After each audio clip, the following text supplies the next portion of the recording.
This is the Transparency Podcast Show. When I was in college. So Yes. I love the unique system that it has. So it was extremely frustrating to get there and seeing the number of people who were there opposing this bill Okay. for the day that they had the hearings. And they basically allocated 3 hours for proponents and 3 hours for opponents. Wow. So we have. I know you document the entire part of the journey. So we're gonna play some for our audience to see.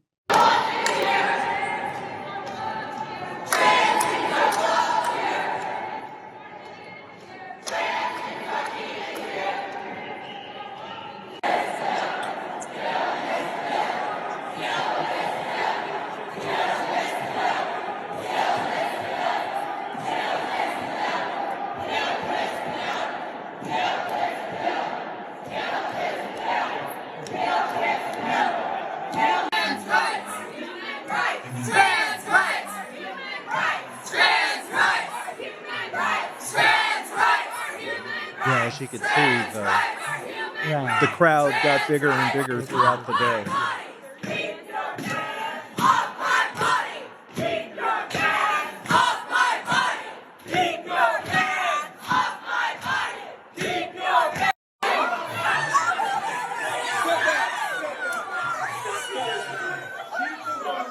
And for some reason, the scout decided she wanted to punch one of the state patrol officers. And there was another man that was getting arrested, who I believe they said was drunk or disorderly and wouldn't leave. And so it got kind of heated. And there were people who were supporting the bill who were walking around with firearms because Nebraska allows open carry of firearms in the state capitol. And then this is Senator Kavanaugh and Senator Hunt and Senator Day, Senator Blood, all these people who I ended up getting to know, Senator Frederickson. These were the people who led the fight against this horrible bill. And this was right after. All right. This is right after So they ended up yeah. losing. As I have a question because when I see those clips, there's a lot of kids, like young adults or a teenager. Are they all? I don't think they're all trans people. No, Huh? they're not all trans. They're Yeah. gender nonconforming, part of the Okay. LGBTQ Right. community, or they're just strictly allies. There were people from a lot of different walks, but there were a lot of trans kids Yeah. who were there. In fact, trans kids testified against this bill, Right. including the daughter, who is now her son, Mm. of one of the state senators, Megan Hunt. Her son, Ash, testified against this bill, but yet they still voted to deny him health care. Yeah, because it's kind of, to me, it's kind of contradictory if they want to protect the kids or the children, but then you see the violence. I think that girl, she looks pretty young, so I don't think this is like protection or any sort of Well, it's part of a national strategy that's been put together by Right. groups like the Alliance Defending Freedom, the Family Research Council, and Focus on the Family, and other Right. groups like that are funding this. And they have put out a narrative that trans youth healthcare is mutilization and sterilization. That is their catchphrase, and they're talking about it. They don't see the joy when somebody has a trans related surgery and how that makes them feel complete. They call it mutilation, and Wow. it's horrible Yes. because this is not mutilation. And they say that puberty blockers are not reversible, which most cases they are. Yeah. They talk about, well, what if they regret the decision? Which is the same thing that they say about Yeah. women who want to have their tubes tied or their tubes removed. Well, what Right. if you change your mind? It's like, no, I know who I am. I know what I want. Yeah. And these trans kids know who they are and know what they want. I've talked to so many trans kids, and I've talked to parents, and there's all this perception and misinformation that Yes. these are liberal parents who are trying to trans their kids because they want to be some social status for having a trans child. And it's Mhm. so far from the truth.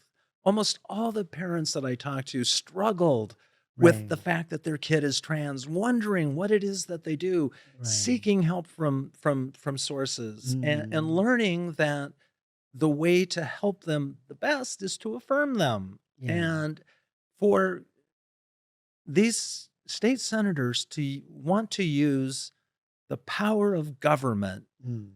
to I dictate to these families who are struggling Mhm. what they can and can't do Mhm. is just outrageous. It is totally outrageous. Yeah, because looking at that, the scene has a violent. When I look at it earlier, was it made me feel really sad because as an immigrant, my parents want to come here for bigger opportunity for us to have a better education, and our country right now is not even close to that, and it's heartbreaking to seeing those kind of things happen. And It truly yeah, is. The division that right. exists in this country. I mean, I was a Republican. And I guess I have been a registered Republican my whole life, and I was involved in politics from a very Hmm. young age. And so, I've seen it up close and personal. Now, the last 30 years, I was not involved in politics much because I had my job raising kids, and I didn't get Hmm. involved in that. I mean, for a large part of the time, I was married to a woman who was from the other party, and so it was like we kind of just canceled each other out. But I don't recognize the Republicans that are out there today. I don't recognize the vitriol and the hatred that they're spewing. They seem to think that because they have these Christian views, that everyone should be forced to live under that, and Right. that's not number one in the Christianity that I know, and that's not the Yes. Republicans that I know. Yeah, because as as I post the show on the social media platform, I often get comments like, "Oh, I hope you find Jesus." "Oh, I hope something like that. And then I do respond in a friendly way. I say, "Well, if you really believe in Jesus, which I'm not a Christian, but if you believe in Jesus, then he's telling you to love everyone, right? See, That's what the message of God is supposed right? to be. Yeah, love So everyone, and everyone, including everyone, not like straight, gay, or trans or except with non-trans. some Christian extremists, they have to love you so much that they want to destroy you, and I don't That's understand that. crazy. It's like my stepmom still refuses to accept me. She Mm, doesn't accept my lifestyle choice, and it's like this is not a lifestyle choice. yeah, Um, I mean, this is my identity. This is who I am. right. I am me 24/7, 365 days a year. And no, it's not a fad or a phase I'm going through. It's been 8 Yes. years. No, I am not going to be anybody different than who I am. Yeah. Besides, like, because you're 8 years, I'm 11 or so years, but we both know we've been feeling that way for decades, or Oh, it you it know what I was mean? I knew So way, way, way before that. right, And it was the religious beliefs that I was raised and had that led me to believe that it was a sin, not mm, knowing that, God is a beautiful, loving person, mhm, and and making me transgender was like a gift that yeah, God gave me. that's and right. and I look at it as I spent a large part of my life denying Mhm.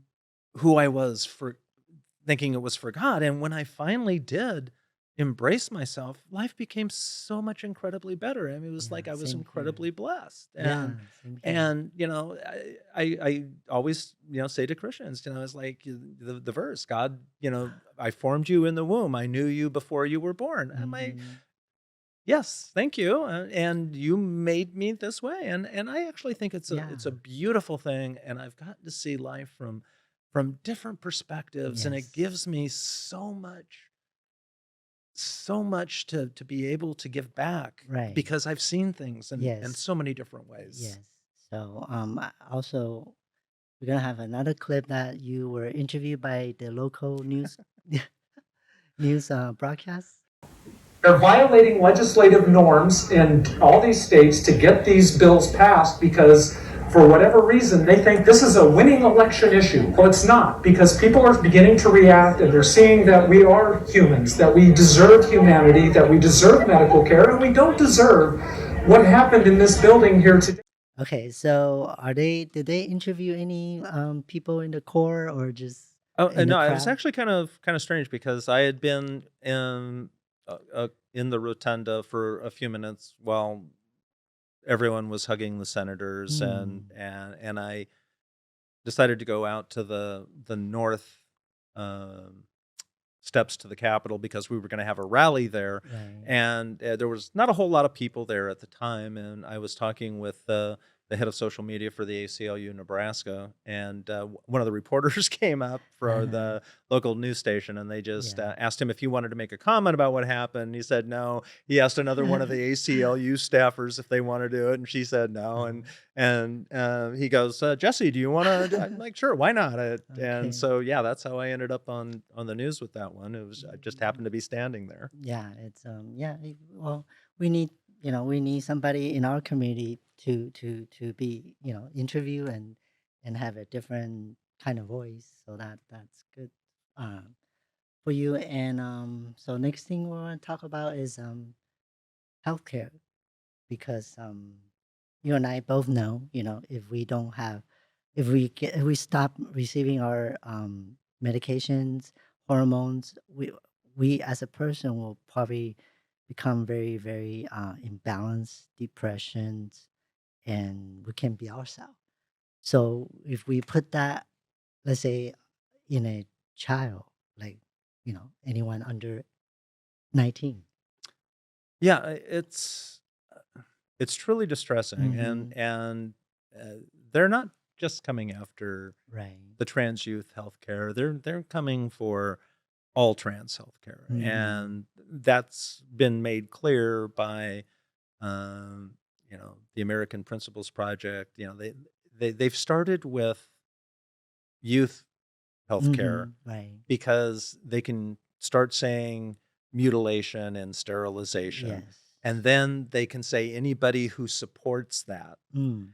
is a groomer or a pedophile. Right. So it's a way of targeting our community to Mhm. to number one, say we're groomers, mutilators, sterilizers, all of the classic signs of targeting a minority group that you want to exterminate and you want to get Right. rid of. And so they're going to come after the trans health care for adults next. In Nebraska, the way the bill was originally written, it Mhm. prohibited the surgeries, the Right. blockers, and the cross-sex hormones and therapy, um, except for probably conversion therapy. That would probably be okay.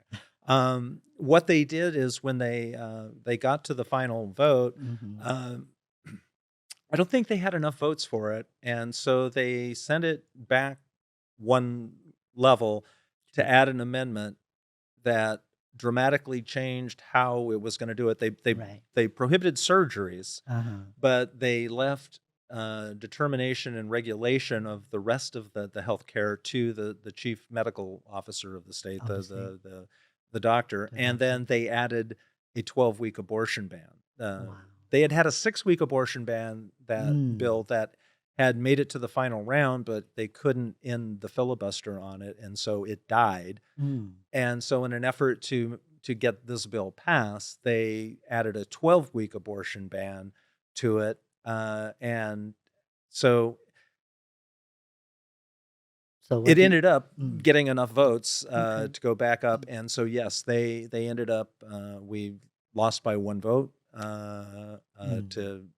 They had just enough votes to end the debate on it. And so it was able to be voted on and passed. And that, leads us to where we're at now, which is we don't know Right. what What? trans youth health care is going to look like in Nebraska until October. We actually don't even know if the children who are currently receiving care are grandfathered in and can continue to do it. There's a lot of confusion in relationship to it. Fortunately, the way they did the bill, which is adding two unrelated things, abortion and trans medical care are kind of really two separate issues. And so the Nebraska Constitution requires that legislative bills be of a single subject.